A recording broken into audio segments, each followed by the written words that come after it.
तुर्किया, शाम और पाकिस्तान में ज़लज़ले के बाद नेपाल भी ज़लज़ले से लरज़ उठा।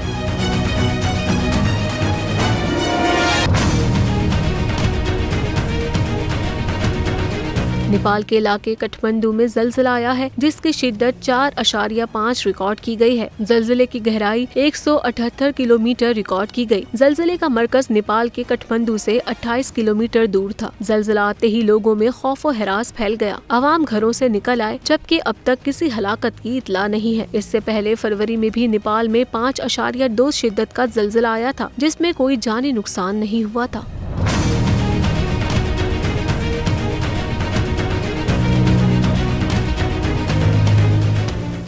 नजर आ रहा है सामने लिखा हुआ है जुल्म मिटने के लिए 2 चीजों से मिटेगा भाई। एक, अदल की कुर्सी पे जो लोग बैठते हैं ना, वो अदल के हिसाब से फैसले करने लगे। दूसरा, कौम निकल खड़ी हो जुल्म के खिलाफ, तो जुल्म खत्म हो जाएगा। या इन दोनों में से कोई एक चीज हो जाए या दोनों हो जाए।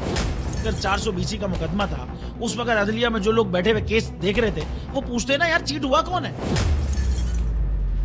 जब उनको दिखता कोई चीट नहीं हुआ, केस खत्म कर देते। तो जालिम जुल्म कर ही नहीं पाता। 9 जजेस ने नोट बिफोर किया मेरे केस को यार, 1.5 साल चला। शख्सी जमानत का केस, सेम केस इस्लामाबाद में कर दिया। एक ही इल्जाम पे 2 केस हो नहीं सकते भाई। मतलब 60 दिन का वक्त होता है, 102 दिन के बाद मैं जीत गया, केस भरी हो गया, 102 दिन के बाद अपील फाइल की, एक्सेप्ट कर ली। नहीं करते ना एक्सेप्ट, खत्म हो जाता ना जुल्म यार।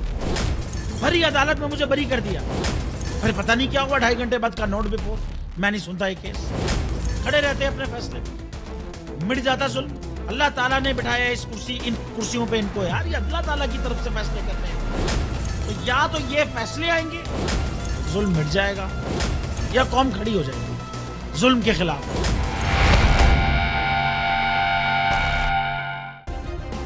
सब्सक्राइब करें और बेल दबाएं ताकि कोई खबर रह न जाए।